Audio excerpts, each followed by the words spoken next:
Everyone, welcome back to my YouTube channel. और आज से हम स्टार्ट करने वाले हैं विजन आईएएस मंथली मैगजीन जुलाई 2024 एडिशन हमारे यूपीएससी 2025 के लिए।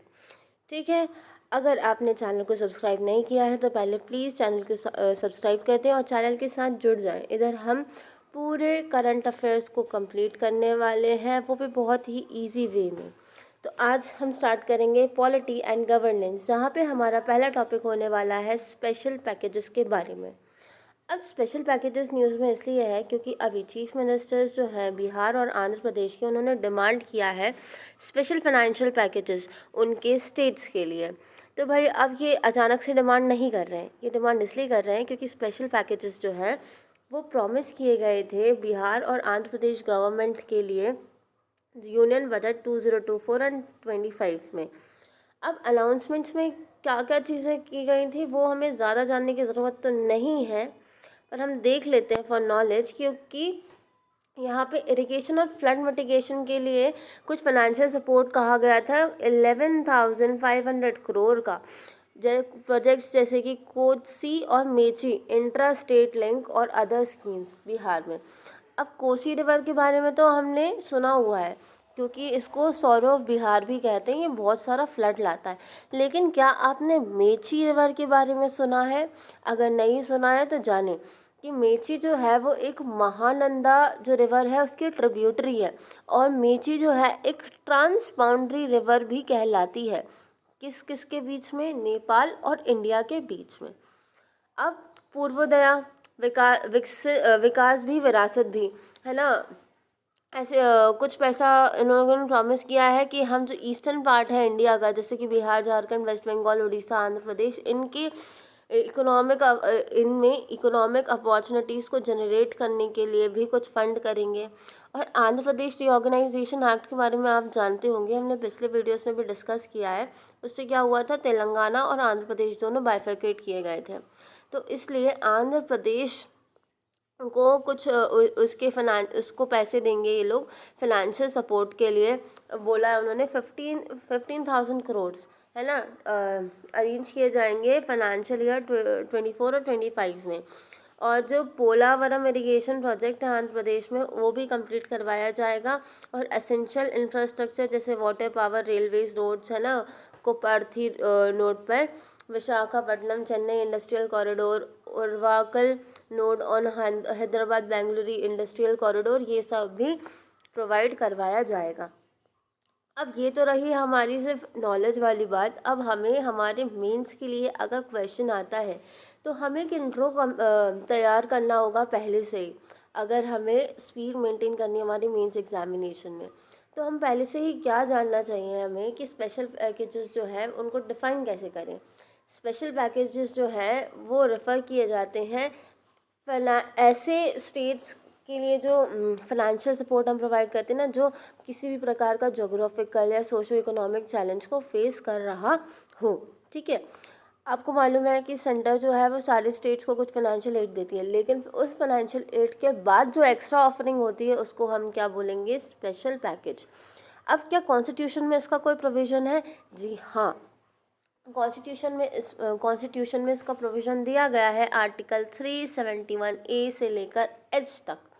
ठीक है, फिर है कि भाई क्या स्पेशल पैकेजेस जो है वो देने ही पड़ते हैं? Are they mandatory? नहीं, ये प्योरली डिस्क्रिशनरी होते हैं। हाँ, ऐसे स्टेट्स को दिए जाते हैं जिनको ज़रूरत हो, लेकिन दिए ही जाएंगे ये किस पर डिपेंड करेगा? ये सेंटर पे डिपेंड करता है। एडिशनल ग्रांट जो है वो आर्टिकल 282 के अंडर आता है, जो किसके अंडर फॉल करता है? मिसलेनियस फाइनेंशियल प्रोविजंस के अंदर। ठीक है, ये दोनों की दोनों सेंटर और स्टेट्स को एम्पावर करता है कोई भी पब्लिक ग्रांट देने के लिए। ठीक है, अगर तब भी दे सकते हैं अगर वो उनके रिस्पेक्टिव लेजिस्लेटिव कॉम्पिटेंस के अंदर नहीं भी आता है सेंटर और स्टेट के अंदर, तब भी वो ग्रांट दे सकते हैं अगर उनकी मर्जी में आया। मतलब अगर बिहार का जो भी लेजिस्लेटिव प्रोसीजर है, जो भी लेजिस्लेटिव कॉम्पिटेंसी है वो बिहार तक ही है, आंध्र प्रदेश तक नहीं है। लेकिन अगर बिहार चाहे कि हमें आंध्र प्रदेश को कुछ पैसे देने हैं, ग्रांट्स देने हैं, तो बिहार आंध्र प्रदेश को दे सकता है। इसका मतलब ये है कि अगर लेजिस्लेटिव कॉम्पिटेंस के बाहर आता है तब भी वो दे सकते हैं। अब ज़रूरत क्या है भाई स्पेशल पैकेजेस देने के लिए स्टेट में? ये आपके मीन्स के आंसर में आप छोटा सा डायग्राम बना के एक लिखेंगे ना, ऐसे सर्कल सर्कल यहाँ पे बना के और ऐसे ऐसे, तो बहुत अच्छा एक डायग्राम भी बन जाएगा और नीड फॉर स्पेशल पैकेजेस भी लिख पाएंगे आप। इससे आपका आंसर और एनरिच्ड लगेगा। तो भाई इसलिए है कि अगर कोई फिस्कल शॉक है उसको दूर किया जा सके। देखो रेवेन्यू ग्रांट्स, इसका एग्जांपल क्या है, revenue grants to Andhra Pradesh after bifurcation. Andhra Pradesh को बाइफर्केट किया गया था, तेलंगाना और आंध्र प्रदेश को, तो भाई अब आंध्र प्रदेश की रिसोर्सेज भी कुछ तेलंगाना को दे दिए गए थे, तो इससे क्या होगा, उसको इकोनॉमिक शॉक तो लगेगा ही ना, फिस्कल शॉक तो लगेगा ही ना। तो ऐसे कुछ रेवेन्यू ग्रांट्स दे दिए कि चलो भाई वो जो तुम्हारा शॉक है वो कवर्ड हो जाए। फिर क्या है, इंफ्रास्ट्रक्चर बिल्ड करने के लिए, ठीक है, अगर कोई भी नेचुरल डिज़ास्टर आया जैसे फ्लड, अर्थक्वेक, साइक्लोन, इसका एग्जांपल क्या है, सेंटर ने फंड्स रिलीज़ किए थे तमिलनाडु के लिए जब साइक्लोन मिचोंग आया था। फिर क्या है, ऐसे पुअर रीजन्स हैं, कोई भी पुअर रीजन्स हैं जहाँ पे डेवलपमेंट नहीं हो रहा है, तो उसके डेवलपमेंट को बढ़ाने के लिए, बैलेंस करने के लिए भी फंड्स को रिलीज़ किया जाता है। फिर है ह्यूमन डेवलपमेंट, जैसे कि बिहार गवर्नमेंट के एस्टिमेट्स हैं कि एक एडिशनल 2.5 लाख करोड़ का मतलब पैसे चाहिए उनको 5 साल तक के लिए, ठीक है, जिससे लोगों का वेलफेयर हो सके, और कुछ डेटा दिया हुआ है, कुछ काम का नहीं है। फिर क्या है कि अगर रेवेन्यू डेफिसिट हो जाता है बहुत सारी स्टेट में, तो उसको एड्रेस करने के लिए भी हमें स्पेशल पैकेज को देना पड़ता है। आई बात समझ में आप लोगों को क्यों ज़रूरत है स्पेशल पैकेजेस की? तो अब स्पेशल पैकेजेस तो दे रहे हैं आप, लेकिन इसके कुछ इम्प्लीकेशंस भी होंगे, इसके कुछ परिणाम भी होंगे। तो पहला है फिस्कल प्रूडेंस, ठीक है, कि भाई स्पेशल पैकेजेस जो देते हैं वो फिस्कल पैकेजेस दे रहे हैं आप, स्पेशल पैकेजेस दे रहे हैं, ठीक है, लेकिन अल्टीमेटली वो सेंटर पे क्या बढ़ा रहा है, वो बर्डन क्रिएट कर रहा है सेंटर पे। फिर दूसरा क्या है, गवर्नेंस इशू, कि आपने पैसे तो दे दिए लेकिन उसका इफ़ेक्टिव यूटिलाइजेशन भी तो होना चाहिए। अगर नहीं है किसी भी स्टेट की एडमिनिस्ट्रेटिव कैपेसिटी अच्छी, तो उसका इफ़ेक्टिव यूटिलाइजेशन नहीं होगा और वो पैसा जो है वो वेस्ट हो जाएगा, और उस पैसे के कारण हो सकता है कि मिसमैनेजमेंट हो जाए, अंडर यूटिलाइजेशन हो जाए और फंड्स का लीकेज भी हो जाए। फिर है डिपेंडेंसी, कि शॉर्ट टर्म गेन्स होते हैं स्पेशल पैकेजेस से, जो स्ट्रक्चरल रिफॉर्म, देखिए अगर किसी भी स्टेट में कुछ कमी हो रही है, अगर लोग बाग गरीब है या डेवलपमेंट नहीं हो रहा है, तो ज़रूरी नहीं है कि वो सिर्फ एक पैसे के कारण ही ना हो पा रहा हो सकता है स्टेट में इकोनॉमी तो बहुत अच्छी चल रही है लेकिन पैसा जा रहा है घूसखोरों की जेब में। तो इस टाइप में ऐसे केसेस में क्या चाहिए, स्ट्रक्चरल रिफॉर्म्स चाहिए। अगर आपने पैसे दे दिए तो वो स्ट्रक्चरल रिफॉर्म्स को इग्नोर कर देंगे और शॉर्ट टर्म वहाँ पे कुछ भी ऐसा मेजर ला देंगे जिससे लोगों को लगेगा अरे वाह हमारी दिक्कतें दूर हो गई। जैसे कि अगर आप देखें कि मध्य प्रदेश में लाडली बहना योजना चल रही है, जो कि मध्य प्रदेश की आंटियों को, लड़कियों को 2,000 रुपये या 1,000 रुपये महीना देती हैं। तो भाई चलो दे रही हैं, उनको फाइनेंशियल सपोर्ट मिल रहा है। क्या आप ये बताओ कि इससे गरीबी दूर हो जाएगी 1,000-2,000 से? नहीं होगी इससे गरीब। क्या इससे विमेन एम्पावरमेंट हो जाएगा 1,000-2,000 से? नहीं होगा। पैसा तो बहुत ज़्यादा खर्च हो रहा है इसमें, लेकिन लॉन्ग टर्म बेनिफिट नहीं है। जिस दिन स्कीम बन उस दिन पैसा बन। तो अगर उस पैसे से हम कुछ ऐसी व्यवस्था ला दें जिससे विमेन एम्पावरमेंट हो सके, औरतें जो है सक्षम हो सके और वो कल को ऐसी स्किल्स डेवलप कर लें कि वो 1,000 की जगह 10,000 रुपये कमाने लायक हो जाए, तो ये लॉन्ग टर्म गेन होगा। तो यही हम बता रहे हैं आपको इससे कि डिपेंडेंसी बढ़ जाती है। शॉर्ट टर्म गेन्स तो दिखने लगते हैं लोगों को और वो शॉर्ट टर्म गेन्स के चक्कर में लॉन्ग टर्म जो है उसको इग्नोर कर देते हैं। देन है फेडरल इश्यूज़। अब अभी आपने जब देखा होगा बजट, अगर आपने देखा हो 2024-25 का, तो उसमें जब आंध्र प्रदेश और बिहार को स्पेशल पैकेज देने की डिमांड की घोषणा हुई थी, तो लोग बाग क्या कह रहे थे कि भाई आंध्र प्रदेश और बिहार को इसलिए मिल रहा है ये स्पेशल ग्रांट क्योंकि जो सरकार बैठी है उसमें कोalition किस किस का है, बिहार और आंध्र प्रदेश सरकार का सपोर्ट है उसको, इसलिए ये पॉलिटिकली मोटिवेटेड स्पेशल पैकेज है ना। तो फेडरल इश्यूज ऐसे होते हैं कि बाकी स्टेट्स जो है जिनको नहीं मिला है स्पेशल पैकेज, वो अपने आप को नेग्लेक्टेड फील करेंगे। जैसे एक स्टेट है केरला, वो बहुत अच्छा काम कर रहा है, फॉर एग्जांपल है ना, गरीबी को हटा रहा है, स्ट्रक्चरल रिफॉर्म ला रहा है ना, बहुत ईमानदारी से काम कर रहा है, तो भाई वहाँ पे उसको नीड नहीं हो रही है स्पेशल पैकेज की, तो सेंटर उसको स्पेशल पैकेज नहीं दे रही है, तो उसको कैसा लगेगा कि अरे हम हमारा काम ईमानदारी से कर रहे हैं तो हमको स्पेशल पैकेज नहीं मिल रहा। और जो लोग बेईमान हैं, जो लोग नहीं कर रहे, I am telling all of this things on the just, मतलब for example I am telling this, ठीक है, डोंट टेक इट पर्सनल। तो कोई भी एक स्टेट है जिसको स्पेशल पैकेज मिल गया है और वहाँ पे जो है गरीबी वगैरह जो है वो सिर्फ लापरवाही से है, एडमिनिस्ट्रेशन की लापरवाही से है, तो लोग, तो दूसरे स्टेट को क्या लगेगा कि अरे हम सही कर रहे हैं तो क्या हम मतलब हमें पैकेज नहीं मिलेगा, समझ रहे हैं ना आप। तो इससे क्या होता है, डीमोटिवेट होते हैं बाकी स्टेट्स, उनको नेग्लेक्टेड फील लगता है, होता है। देन है सोशल अनरेस्ट, जो अनइवन और अनफेयर डिस्ट्रीब्यूशन है बेनिफिट्स का, उससे सोशल अनरेस्ट और डिससेटिस्फेक्शन भी क्रिएट हो सकता है बहुत कम्युनिटीज़ के अंदर, है ना, अलग अलग स्टेट्स में।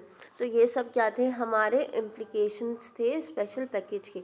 आई होप आप लोगों को समझ में आ रहा है ये सब जो हम आपको समझा रहे हैं बहुत ही इजी लैंग्वेज में। और अगर आपको वीडियो अच्छी लग रही है तो प्लीज़ वीडियो को लाइक कर दें, चैनल को सब्सक्राइब कर दें, है ना। और आपके यूपीएससी 2025 की करंट अफेयर्स जर्नी में हम लोग साथ एक पार्टनर की तरह चलें, जिससे आपका कंप्लीशन हो सके और हमारे भी सब्सक्राइबर्स गेन हो सके। देन है वे अहेड। वे अहेड क्या है इसका, कि भाई ऐसा फ्रेमवर्क डेवलप करो जहाँ पे अगर स्पेशल पैकेज दे रहे हैं तो उसका एक ऑब्जेक्टिव हो, है ना, कि ये मेजर्स लिए जाएं, पॉवर्टी लेवल्स इस हद तक होना चाहिए, इंफ्रास्ट्रक्चर डेफिसिट है तो उसको करो, डिज़ास्टर इम्पैक्ट क्या है, ये सब चीज़ें जो है ये देख के स्पेशल पैकेज प्रोवाइड किया जाए, जिससे पॉलिटिकल लॉबी जो है उसका जो इन्फ्लुएंस है वो कम हो सके।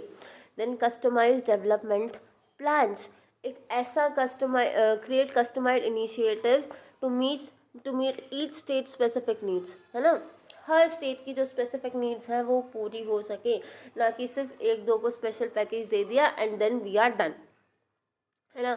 और ऐसे एरियाज पे फोकस किया जाए जैसे कि इंफ्रास्ट्रक्चर, एम्प्लॉयमेंट, जिससे जो शॉर्ट टर्म वाली चीज़ है ना वो रिड्यूस हो सके और लॉन्ग टर्म गेन जो है वो हमें दिख सके। देन हमें पब्लिक प्राइवेट पार्टनरशिप भी लाना चाहिए।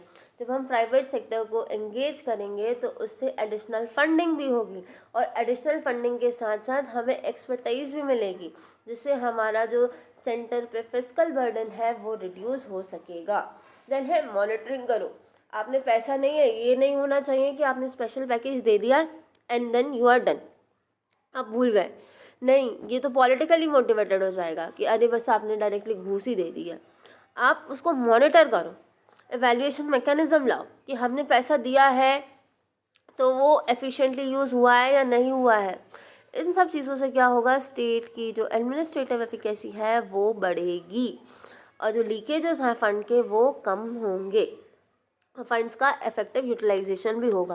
और साफ बोलो कि अगर इसमें आप फेल करते हैं, इस असेसमेंट में आप फेल करते हैं इफेक्टिव यूटिलाइजेशन के, तो आपको नेक्स्ट टाइम से फंड नहीं मिलेगा, है ना। इससे पीपल भी अवेयर होंगे कि हमारी जो स्टेट गवर्नमेंट्स हैं वो कर क्या रही हैं।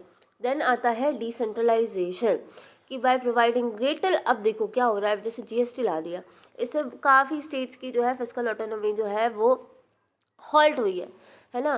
तो भाई थोड़ा सा फिस्कल ऑटोनॉमी दो उनको, डिसीजन मेकिंग अथॉरिटी दो, है ना, और वो अपनी लोकल नीड्स की, मतलब हर जगह सेंटर को इंटरवीन करने की ज़रूरत ना हो, है ना, ना करे वो, जिससे जो है वो अपने सेक्टर्स डिसाइड कर सकें कि हमें यहाँ यहाँ यहाँ पे खर्च करना है। और 14 फाइनेंस कमीशन ने ये बोला था कि ये तो हो गई कि ऑटोनॉमी दो, और यहाँ पे क्या बोला है 14th कमीशन ने कि भैया जहाँ पे एक्सटर्नैलिटीज़ बड़ी हों, है ना, नुकसान होने के चांसेस ज़्यादा हों, और अगर नेशनल प्रायोरिटीज़ इन्वॉल्व है तो ऐसी स्कीम्स में सेंटर को इंटरवीन करना चाहिए ताकि और एफिशिएंटली वो चीज़ काम कर सके, स्कीम्स जो है वो और एफिशिएंटली इम्प्लीमेंट हो सकें।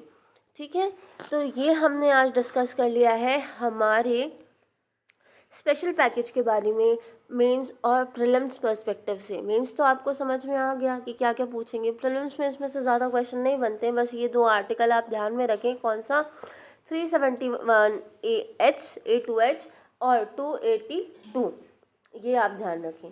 ठीक है, और स्पेशल पैकेज जो है वो डिस्क्रिशनरी है प्योरली, इसके अलावा कुछ और नहीं पूछेगा वो। अमेठी रिवर को ध्यान रखें आप कि ये महानंदा की ट्रिब्यूटरी है और एक ट्रांस बाउंड्री रिवर है जो कि नेपाल और इंडिया के बीच में बहती है। तो आई होप आपने अभी तक तो चैनल को सब्सक्राइब कर दिया होगा और अपने फ्रेंड्स के साथ शेयर कर दिया होगा। ये हमने जुलाई 2024 का पहला टॉपिक कंप्लीट कर लिया है। अब हम नेक्स्ट वीडियो में मिलते हैं, तब तक आई होप आप इसको पूरा देख लेंगे और इसकी नोट्स भी साथ ही साथ में बना लेंगे। I am repeating it again and again कि भाई ये सब चीज़ें आपको अभी नहीं समझ में आएंगी कि ये हल्की सी मेहनत 10-20 मिनट की, लेकिन जब जनवरी फरवरी आएगी, जब बहुत सारे लोग एलिमिनेट होना शुरू हो जाते क्योंकि उन्होंने करंट अफेयर्स नहीं पढ़े हैं, बेसिक बुक्स को ही पढ़ रखा होगा, थोड़ा बहुत कंसिस्टेंटली भी नहीं पढ़ा होगा, तब आपको रियलाइज़ होगा कि wow I am done with current affairs and static. अब तो मुझे मेरे जो नोट्स हैं उनको रिवाइज़ करना है और प्रैक्टिस पेपर्स लगाने हैं। ठीक है, तो आज के लिए अभी के लिए सिर्फ इतना ही। मिलते हैं नेक्स्ट वीडियो में जो कि अभी 2-3 घंटे के अंदर रिलीज़ हो जाएगी, नहीं तो शाम तक तो डेफिनेटली हो ही जाएगी। Thank you, this was all for today for this time, है ना। I will meet you in the next videos.